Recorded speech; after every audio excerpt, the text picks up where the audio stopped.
Konon, katanya manusia hanya mengakses 10% kemampuan otaknya. Tapi 10% itu pun sudah bisa membuat manusia melakukan banyak hal. Lalu apa yang terjadi kalau kita bisa mengakses kemampuan otak kita 100%? What would happen if, for some reason, we ignore somebody unlocked 100% of the cerebral capacity? 100%? Yes? Ini pernah diangkat dalam film Lucy. Lucy yang menjadi korban peredaran obat terlarang, tanpa sengaja tubuhnya terpapar obat yang dinamakan CPH4.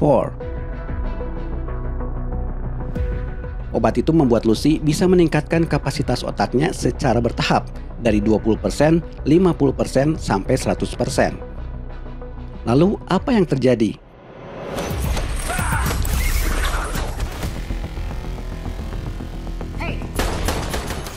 Lucy berubah dari yang tadinya seorang wanita lemah menjadi seorang jagoan. Kecerdasannya pun meningkat berkali-kali lipat, sehingga bisa mempelajari segala sesuatu dalam waktu singkat. Dan semakin mendekati 100%, kemampuannya sudah di luar nalar. Dia bisa membaca pikiran, bisa telepati, sampai bisa memanipulasi ruang dan waktu. Nah, apakah yang diceritakan Lucy ini benar? Bahwa selama ini kita hanya mengakses 10% kemampuan otak kita? Konon, katanya Einstein adalah salah seorang yang bisa mengakses di atas 20%, makanya dia jenius. Benarkah seperti itu? But tonight we have a better idea about what made Albert Einstein smarter than the rest of it. It's not about what he learned. Dana's going to tell us it's the shape of his brain. It was extraordinary. Now, if you look at Einstein's brain, you can see completely different. Karena itu guys, siapkan akalnya dan siapkan imannya karena kita akan masuk pada kajian yang bisa membuat kalian gila.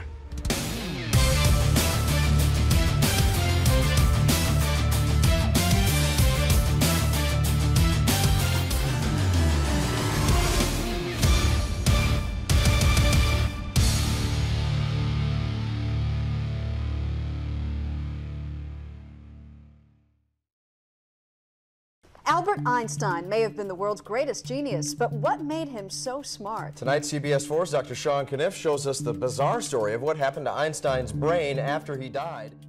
Mari kita bahas dulu satu cerita menarik tentang otak Einstein, bahwa otak Einstein pernah dicuri. Einstein meninggal pada tahun 1955, di usianya yang ke-76. Dia meninggal karena pembekakan pembuluh aorta. Media-media pun ramai memberitakan kematiannya. Yang menarik, sebelum meninggal, Einstein berpesan bahwa setelah dia meninggal, dia tidak ingin dikultuskan, mengingat Einstein ini diidolakan banyak orang. Karena itu dia minta jasadnya dikremasi alias dibakar, dan abunya ditebar secara rahasia tanpa diketahui publik. Nah, pada saat itu yang bertanggung jawab mengotopsi jenazahnya Einstein adalah Thomas Harvey, seorang dokter patologi.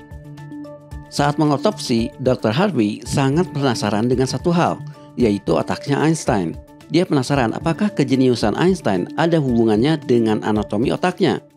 Makanya Dr. Harvey kemudian meminta izin kepada Hans Albert, anaknya Einstein, untuk mengeluarkan otak Einstein dan menelitinya.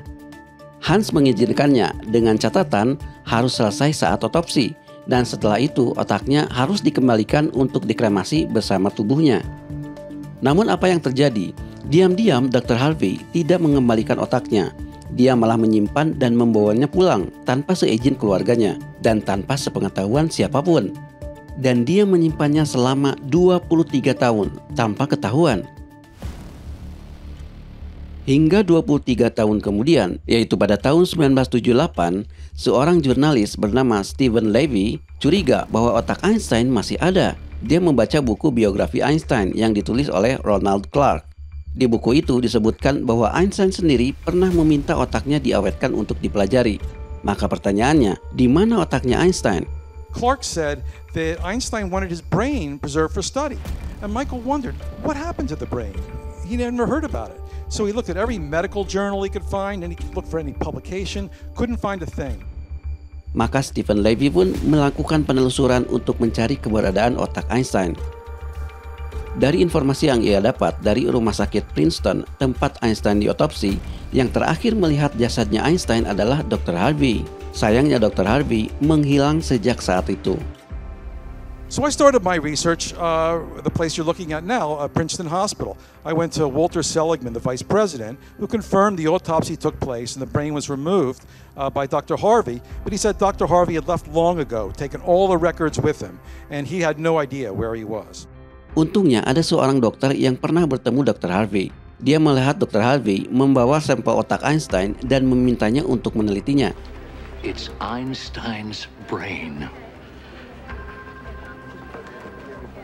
Would you mind putting that away? Rupanya selama ini Dr. Harvey kabur-kaburan dari satu tempat ke tempat lain, entah untuk sembunyi ataupun untuk membongkar rahasia otaknya Einstein.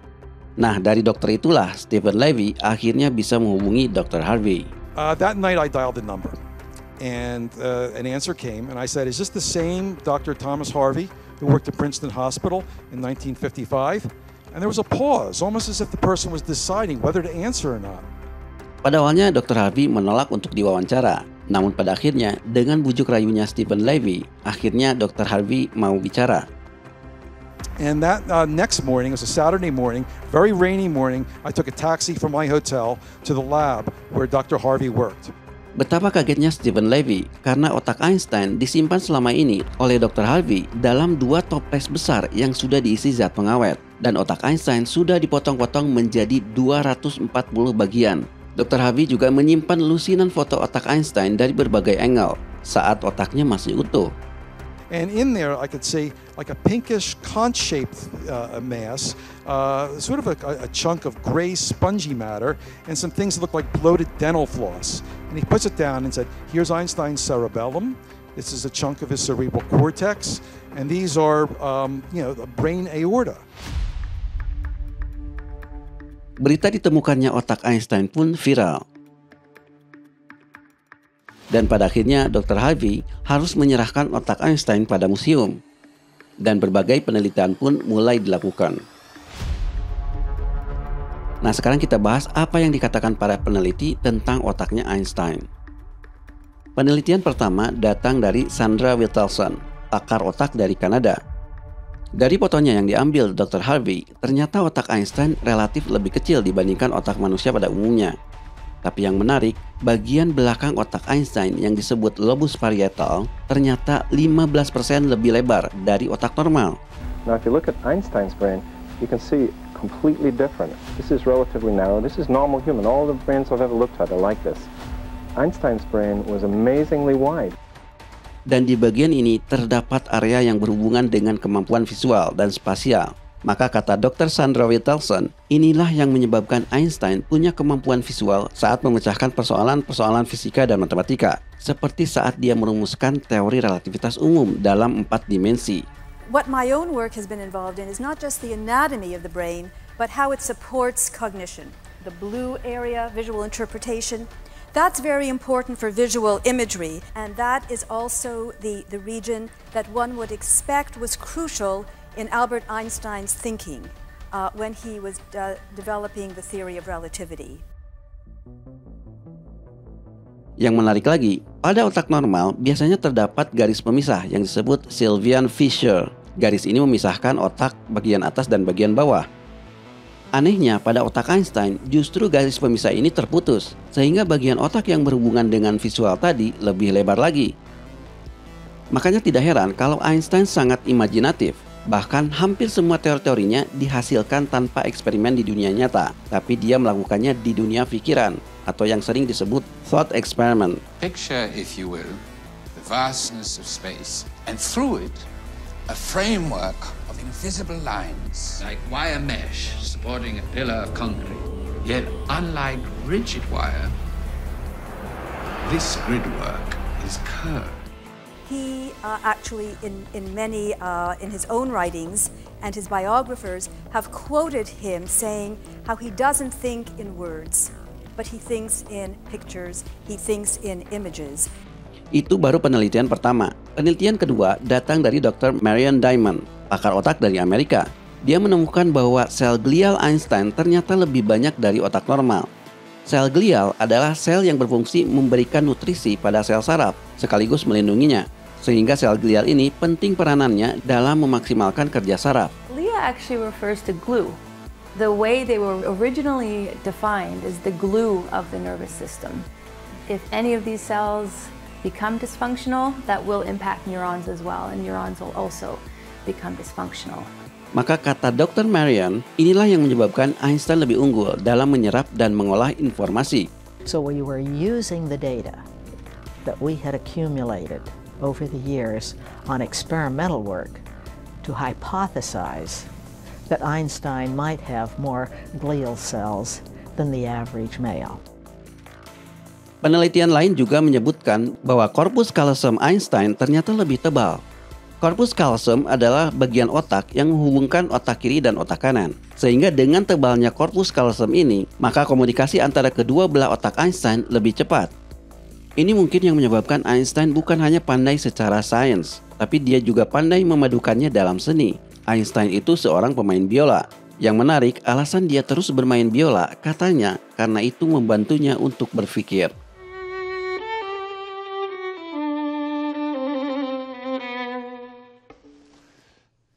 This marriage. Apologies. Mozart helps me think. Yaitulah beberapa kajian tentang otaknya Einstein. Tapi apakah betul anatomi otaknya Einstein ini menjadi faktor kejeniusannya? Di sini para ilmuwan berdebat. Ada yang sepakat, ada yang tidak. Tapi terlepas dari itu, mari kita jawab satu pertanyaan di awal tadi. Apakah betul kita hanya mengakses 10% kemampuan otak kita? Apakah Einstein jenius karena dia bisa mengakses lebih dari itu? Ternyata guys, itu hanya mitos. Bahkan sutradara Lucy sendiri, Luc Besson, tahu kalau yang diceritakan di filmnya hanyalah mitos. You know, the theory of the 10% is wrong. Yeah, of course it's wrong. I know it. I work on the thing for 9 years. But guys, it's a film. Lalu dari mana mitos ini muncul? Simpang siur tentang siapa yang pertama kali mengeluarkan statement ini. Tapi kalau dilacak, mitos ini berawal dari kesalahpahaman terhadap pernyataan William James, bapaknya psikologi Amerika. Pada tahun 1900-an, William James meneliti perkembangan seorang anak ajaib bernama William Sidis, yang IQ-nya lebih tinggi dari Einstein. Bahkan di umur 11 tahun, dia sudah diterima kuliah di Harvard. Dari penelitiannya terhadap William Sidis, William James kemudian mengeluarkan pernyataan begini. Manusia hanya menggunakan sebagian kecil dari keseluruhan potensi mentalnya. Nah, yang dimaksud William James sebenarnya lebih ke mental, bukan ke otak. Dan William James juga tidak menyebut soal berapa persen. Tapi entah bagaimana media-media salah persepsi tentang pernyataannya dan mengaitkannya dengan otak. Padahal faktanya tidak seperti itu. Semua penelitian tentang otak tidak menemukan satu bagian pun dari otak kita yang nganggur. Justru karena berfungsi 100%, para ilmuwan bisa memetakan otak bagian demi bagian berdasarkan fungsinya. Itu alasannya Thomas Harvey memotong-motong otak Einstein menjadi 240 bagian. Lalu pertanyaannya, kalau semua otak relatif sama, berfungsi 100%, mengapa ada orang-orang jenius seperti Einstein? Nah, di sini ada yang menarik. Walaupun penggunaan 10% kapasitas otak manusia hanya mitos, tapi tidak seluruh informasi di film Lucy salah. But most of the rest, there's lots of information were totally real in the film. There are more connections in the human body than there are stars in the galaxy. Ya, informasi ini benar bahwa jumlah koneksi di otak manusia lebih banyak daripada jumlah bintang di galaksi. Ini disebabkan karena jumlah sel saraf di otak manusia mencapai 100 miliar sel saraf.